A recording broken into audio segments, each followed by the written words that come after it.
왔습니다. 영천에 계시는 분들이 거기가 촌이라고 생각해서 그런지 영천이라는 말을 잘 안 하고 영촌에서 왔다. 수년 동안이 아니라 제가 알기로는 십수년 동안 이렇게 도와주셔서 시골 교회를 이렇게 유지하고 있습니다. 굉장히 오지인데 영천 시내에서도 한 20km쯤 들어가고 길 따라 몇 집씩 있는 그런 곳에 있습니다. 그런 곳에도 성도가 있기 때문에 교회가 유지돼야 되겠고 또 이렇게 도와주셔서 상당히 감사하다는 말씀을 전해드립니다. 제 전임으로 계셨던 목사님 때부터 이렇게 도와주셔서 굉장히 고맙게 생각을 합니다. 제가 나이가 주위 사람들이 이제 아이들을 결혼할 때가 그런 나이인 것 같아요. 그래서 결혼식에 이제 자주 가야 됩니다. 자주 가면은 그 집 며느리가 어떤지, 그 집 사이가 어떤지 제가 관심이 있을 것 같습니까? 없을 것 같습니까? 꽃장 식당으로 가죠, 다들. 그런데 아는 목사님이 청첩을 보내왔는데 경주에서 제일 좋은 호텔이라 그러면 현대호텔인데 현대호텔에서 이제 결혼식을 한다 그래가지고서 제가 불만이 많아요. 호텔에서 결혼식을 하면 이거 어떻게 해야 되냐, 그죠? 혼자만 가야죠. 이제 혼자 가는데 제가 생각하기에는 기독교인이 제일 좋은 결혼 장소는 교회죠. 아무리 좋은 인류 호텔이라도 그건 소용없습니다. 하나님께 예배드리는 것이 중요하죠. 그런데 목사님이 그렇게 현대 호텔에서 이렇게 자리를 잡으신 이유는 아마 사돈댁 때문에 그랬겠죠. 결혼이라고 하는 것은 한 가문이 이렇게 결혼하는 게 아니지 않습니까? 그래서 결혼할 때가 되면은 그 가문이 어떠냐 이런 생각을 할 수 있는데 오늘 말씀에 보면은 두 가문이 나옵니다. 두 가문이 나오는데 굉장히 대비가 되는 그런 가문이죠. 가정 형편이 아주 좋은 그런 배경이 좋은 그런 가문이 있을 수 있는데 사무엘상 1장 1절에 보면 에브라임 산지 라바다임 소빔에 에브라임 사람 엘가나라 하는 사람이 있었으니 라고 나옵니다. 여기에서 말씀을 보게 되면 산지라 그러죠. 산골이라는 그런 이야기입니다. 농촌 중에서도 살기 힘든 곳이 있는데 그것이 바로 산골입니다. 농토가 없다는 이야기겠죠. 제가 이 시골에서 보니까 우리 옛날에 보릿고개 있었다 그러잖아요. 근데 이 시골에 가면은 아무리 큰 교회도 뭐 커봐야 100명 뭐 이렇게 100몇십 명 되는 교회도 보릿고개가 있습니다. 왜? 농사를 져서 11조를 하고 나서 이제 5월달쯤 가면은 교회 재정이 이제 바닥이 슬슬 나는 거죠. 그래서 그게 산지가 살기가 힘들다는 그런 말이죠. 어촌은 그렇지 않습니다. 어촌은 하나님께서 도와주시면은 건지면 이게 뭡니까? 돈. 건지면 돈이에요. 그래서 그런지 어촌에 사는 그 성도들은 또 신앙이 좋아요. 왜? 하나님이 도와주셨다고 생각을 하고 풍어가 되고 만선되면은 너무너무 고맙죠. 그런데 산지에 사는 사람은 살기가 되게 어렵다는 이야기입니다.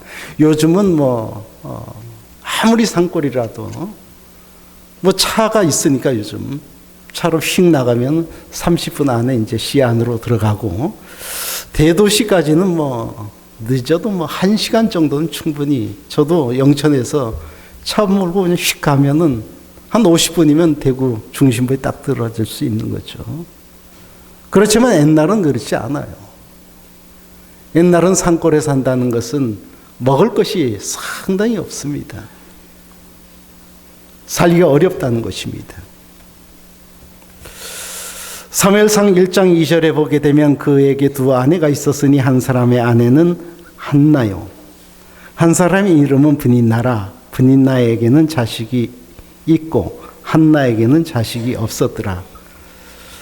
그러니까 엘가나 가정은 경제적으로 좋지도 않고 가정적으로도 별로 좋지 않아요.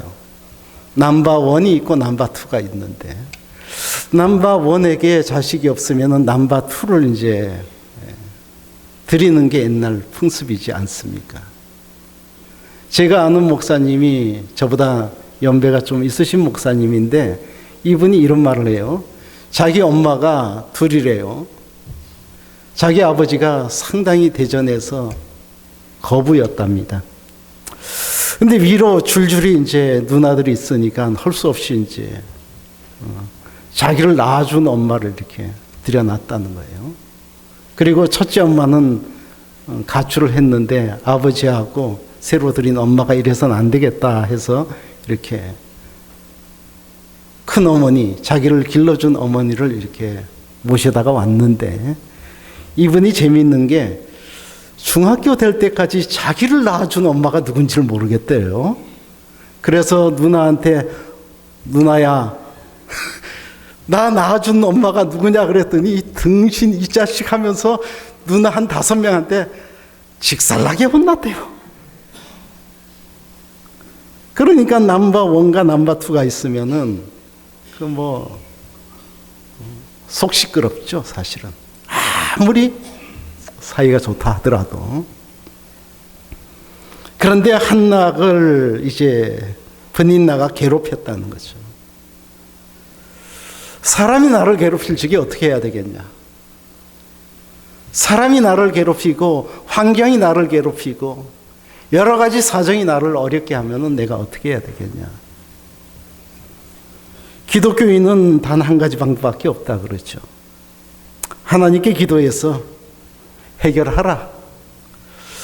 하나님이 갑자기 나타나서 해결을 해주면 되는데 또 그렇지는 않죠. 어쨌든 한나는 하나님으로부터 해결을 받았습니다.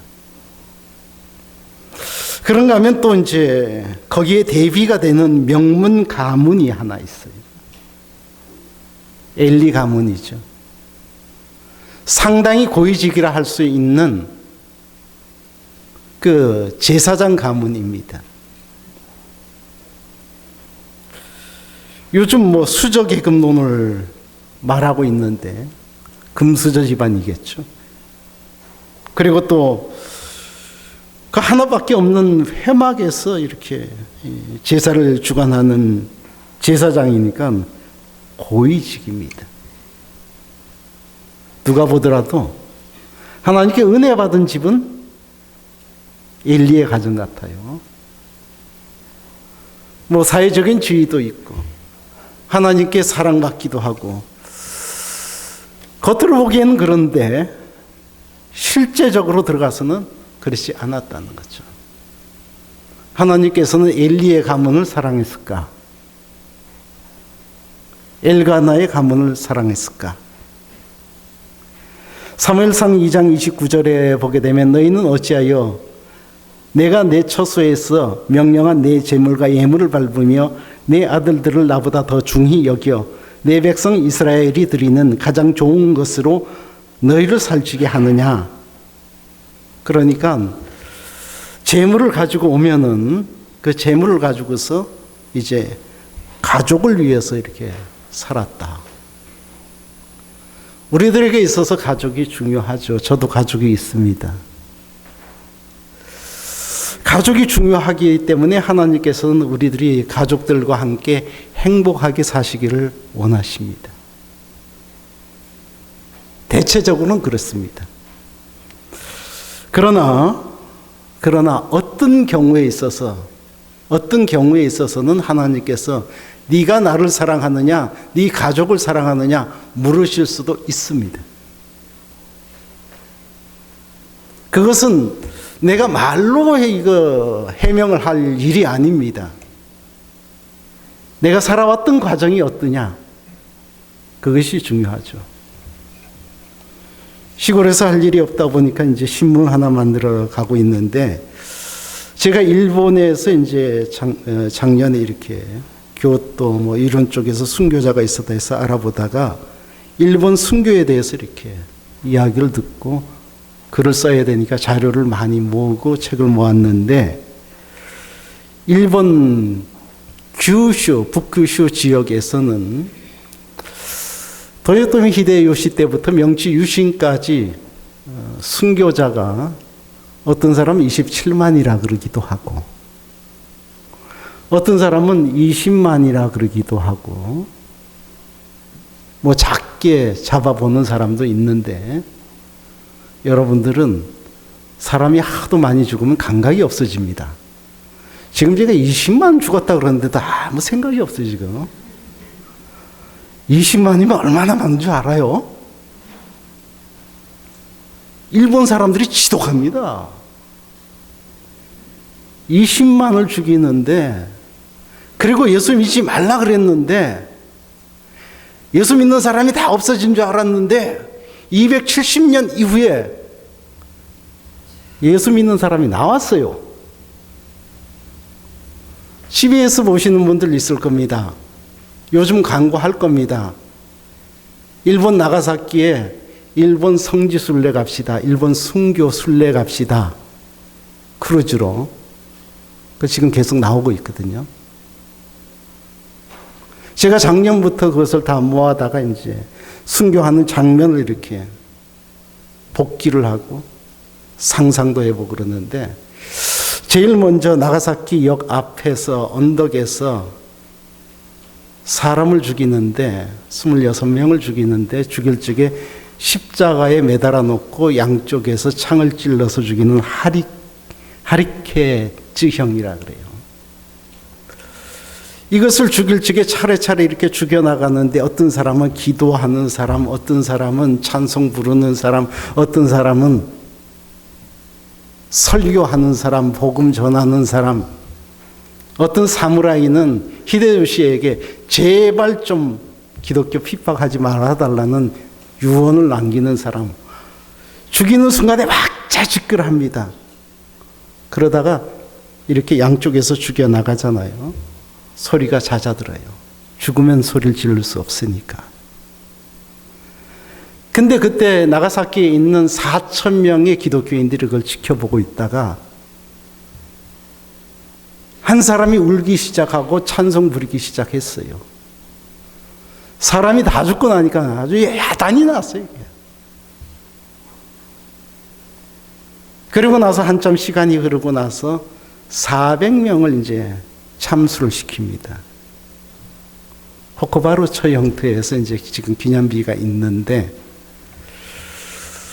그때는 구경하는 사람이 없었는지 서로 말을 안 하기로 짰는지 아무 소리가 안 들려요. 죽이는데 아무 소리가 안 들리는데 칼소리만 들렸다는데, 칼소리가 비단 찢어지는 소리가 났다 그래요. 제가 그것을 보면서 도대체 무슨 생각으로 죽느냐? 무슨 생각으로 예수님을 바라봤길래 자기 자식이 죽는 것도, 자기가 죽는 것도. 한참 조사를 해봤더니 이 사람들이 하층민이었는데, 자기를 사랑해주는 사람이 없었는데 예수님이 자기를 사랑해줬다고 감사하면서 살았다는 거죠. 그리고 나서 또 한 가지는, 이 세상은 잠시다. 이 세상은 잠시고, 그리고 영원한 생명이 있다. 12살짜리가 하도 안 됐으니까 처형을 하는 관리가, 네가 지금 예수 안 믿으면은 내가 살려주겠다, 책임지고. 제발 예수 믿지 마라. 그랬더니 12살 꼬마가 뭐라 그러냐면, 내가 이 세상에 잠시 사는 것보다 예수님하고 영원히 사는 것이 좋다. 세상을 바라보면은 예수를 믿어도 좀 오염이 돼요, 이게. 순수해지지를 않는 거죠. 우리들이 하는 일에 따라서 가족보다 자기 맡은 일을 소중히 여겨야 되는 사람이 있습니다. 시안을 담당하는 경찰이라든지 아니면 국방을 책임지고 있는 군인이라든지 아니면은 다른 사람의 생명을 구조해야 되는 그런 이 구조대원이라든지 우리들은 어떤 사람이냐? 정말 하나님을 사랑하느냐? 아니면 하나님도 사랑하면서 세상을 좀 사랑하는 그런 사람은 아닌지. 22절 하반절에 엘리의 아들들이 회막에서 수종 드는 여인들과 동침하는 일까지 벌어지는 거죠. 이 타락이 일어나는 것입니다. 타락이 일어나는데 재물을 슬쩍 가로채고 그리고 수종 드는 여인과 요즘 말로 하면 스캔들이 일어나는데 이런 일이 일어나면은 아버지가 아들을 붙들고 사생결단을 해야 될 거 아닙니까? 네가 어쩌려고 하나님 전에서 이런 일을 하느냐. 그런데 23절과 24절에 보게 되면 그들에게 이르되 너희가 어찌하여 이런 일을 하느냐. 내가 너희의 악행을 이 모든 백성에게 듣노라. 내 아들들아 그리하지 말라. 내게 들리는 소문이 좋지 아니하니라. 너희가 여호와의 백성으로 범죄하게 하는도다. 원문에 보면은 훈계했다 그래요. 이게 훈계해서 될 일은 아니라는 거죠. 아주 아들을 엄청나게 혼을 낼 정도가 아니죠, 이게.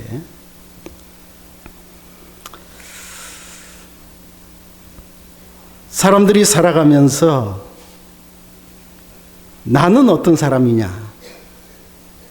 옛말에 이런 말이 있습니다. 무감어수 감어인. 물에 자기를 비추지 말라. 옛날에는 이제 물을 거울 대신 사용했겠죠. 물에, 거울에 자기를 비추지 말고 사람에게 자기를 비춰라. 다른 사람이 나를 어떻게 바라보느냐. 그게 내 모습이고, 나에게서 다른 나의 모습이 바로 곁에 있는 사람에게서 나의 모습이 나올 수 있는데, 아들의 모습에서 아버지의 모습이 나오고, 아버지 모습에서 아들이 나올 수 있다는 거죠. 요즘 이제 한국교회에 대해서 여러 가지로 이제 사람들이 근심이 많죠. 한국교회가 예전 같지 않다. 각 교회마다 지금 어렵다 그러죠. 시골교회는 교인이 없어서 어렵고, 또 예전에는 이제 큰 교회에서 많이 이렇게 도와줘서 이렇게 버텨나가고 그랬는데, 요즘은 큰 교회도 또 어려워요. 왜? 젊은이가 없잖아요. 아이들이 없잖아요. 왜 아이들이 없을까?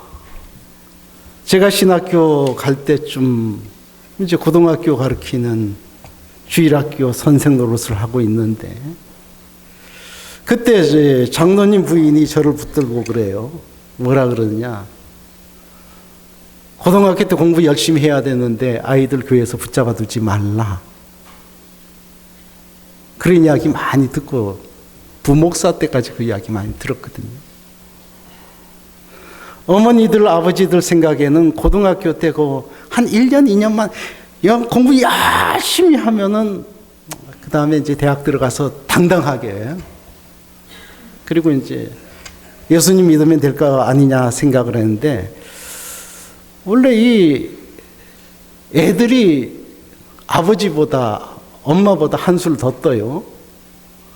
엄마 아버지는 1년, 2년만 교회 좀 등한시했으면 좋겠는데, 아들, 딸은 어떠냐? 대학교 들어가면 그 다음부터 빠이빠이예요. 그 다음부터 이제 교회 안 나와요. 그 원칙이 어디 있었느냐? 세상에 있었다는 거죠. 좀 덜 먹고 덜 쓰고 뭐 좀 출세 덜 하더라도 예수님이 좋으면 좋잖아요.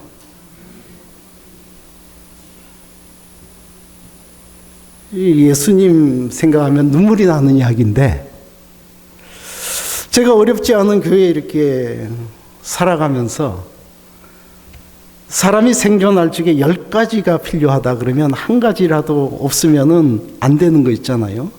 그걸 이제 사회학적으로는 생존 원가라 그럽니다. 요즘 생존 원가가 올라갔다 그러죠. 생산 원가가 아니라 사람이 살아가면서 들어가는 비용, 생존 원가가 올라갔다. 뭐 가지고 있는 사람들은 생존 원가가 좀 이렇게 올라가고 또 10가지 중에 하나 빠지더라도 예비용이 하나 있잖아요. 저축해 놓은 거 있고 연금해 놓은 거 있고 어쩌고 저쩌고 있는데 없어요. 하나도 없습니다. 하나가 빠지면 이제 살 수가 없는데, 그런데 하나님께서는 기가 막히게 도와주셨습니다. 뭐 출세했다 못했다 그게 문제가 아니라, 생각을 해보니까 사는 것에 눈물이 나요. 하나도 빠짐없이 도와주셨던 걸 생각하면은 눈물이 나는 거죠. 제사장은 그 마음을 가지고 살아야 되는데, 성도는 그 마음을 가지고 살아야지 세상 사람들이 우리를 존경할 거 아니에요. 저 사람은 하나님밖에 모르더라. 제가 여러 가지로 이제 자료를 많이 모아서 글을 써야 되니까 한 8월쯤에는 이제 그 일본 나가사키 지역을 이렇게 돌아보려고 그러는데, 그 사람들이 그 딴 거 가지고 장난할 수 있는데 사람 목숨 가지고는 장난이 안 되잖아요, 이게. 예? 죽어가면서 하나님을 사랑한다는 그 말을 했는데, 엘리 제사장이 잘못하니까 이게 제단이 이제 기울어가고 있어요. 제단이 이제 막 기울어가고 있는 거죠. 제단이 기울어가고 있을 적에 18절과 19절에 보면 사무엘은 어렸을 때 세마포 에봇을 입고 여호와 앞에서 섬겼더라. 그의 어머니가 매년 드리는 제사를 드리러 그의 남편과 함께 올라갈 때마다 작은 겉옷을 지어다가 그에게 주었더니, 기도로 해서 낳은 아들입니다. 옛말에 이런 말이 있어요. 빌어서 낳은 아들은 두들겨 패라. 기도해서 낳은 아들은 이거 너무 귀하게 키우다 보면은 망나니가 된다는 거예요. 귀할수록 아주 혹독하게 키워야 된답니다. 그래서 아이를 낳자마자 젖을 떼자마자 여호와의 전 앞에 이렇게 드렸습니다. 어릴 적에 아이에게 얼마나 많은 손길이 필요합니까? 제가 다니다가 이 어린 아들, 딸 놓고 죽는 엄마를 보면 제가 웁니다. 하나님, 아이 어떻게 삽니까? 아이 클 때까지만이라도 좀 살려주세요. 뻔히 죽을 줄 알면서도 그 엄마의 손길이 귀중한 걸 알기 때문에 제가 기도합니다. 아이의 손길이 엄마에게 아이가 세세하게. 근데 이 엄마가 이게 사랑으로 이렇게 딱 못 키워놓으면요, 심리학적으로는 안전기지라 그럽니다. 이 안전기지가 확보 안 되면 사람이 정서적으로 왜곡됩니다. 여기서 집착이나 애착이나 갖은 정신병이 여기서 발달한다 그래요, 심리학적으로. 그럼에도 불구하고 아이를 회목에 보냈어요. 거기서 커라. 요즘 군에 보낼 때도 뭐 눈물 흘리고 난리가 났잖아요. 그런데도 매정하게 이제 이렇게 보내는 거죠. 하나님께서 책임져 줄 줄로 믿고 하나님께 모든 것을 맡기고 아이를 이렇게 보냈다는 것입니다. 한나는 자기 자식을 사랑하지만 하나님이 키워줄 줄로 믿었죠. 그런데 우리들이 세상적으로 자식을 이렇게 성공시키기 위해서 하다 보니까 한국교회가 이렇게 좀 다운됐다는 것입니다.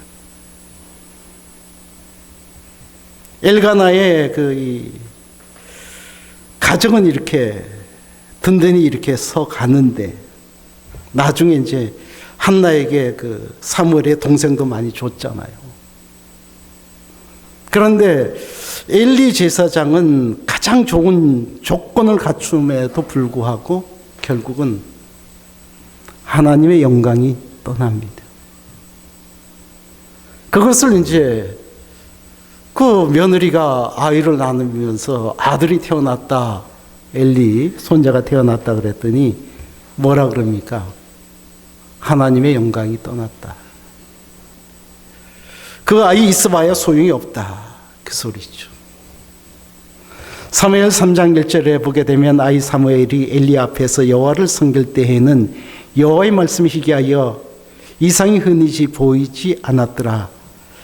그러니까 이상이 보이지 않고 하나님 말씀이 떨어지지 않지만 그러나 이 한나가 사무엘을 하나님께 드렸을 적에 거기서 다시 한번 여호와의 무너진 제단이 일어나는 귀한 역사가 일어난다는 것입니다. 제가 장로님에게 이렇게 헌신 예배를 왔으면 좋겠다 그래서 제가 황송하다 그랬어요. 황송하다 그러고 드리는 말씀이 자세히 설명을 하시더라고요. 나이 많으신 그런 이 여전도회와 남성교회다. 그래서 제가 성경책을 펴들고 어떤 말씀이 좋을까 하다가 가문에 대한 이야기를 좀 해야겠다. 세상적으로 우리들이 가문을 세우려고 노력하고 자식에게 좋은 것을 주려고 많이 노력했지만 그건 뭐 별로 손에 쥐어지는 건 없어요. 사실은 사람에게 생사화복을 주관하는 이는 사람이 아니라 하나님이십니다. 하나님을 믿고 하나님을 의지하고 우리 좀 이렇게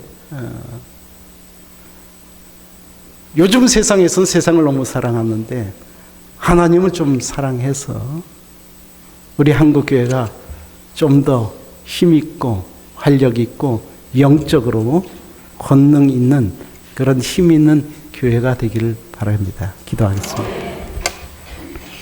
아버지 하나님, 한나의 신앙 때문에 사무엘이라는 불세출의 신앙의 영웅이 나왔습니다. 저희들이 주님 앞에서 헌신하고 애쓰고 수고하고 하나님을 믿는 세속과 떨어진 여호와 아버지 하나님의 영광과 뜻을 위하여 살아가는 백성이 될 수 있도록 도와주시옵소서. 예수님의 이름으로 기도드려 싸움나이다. 아멘.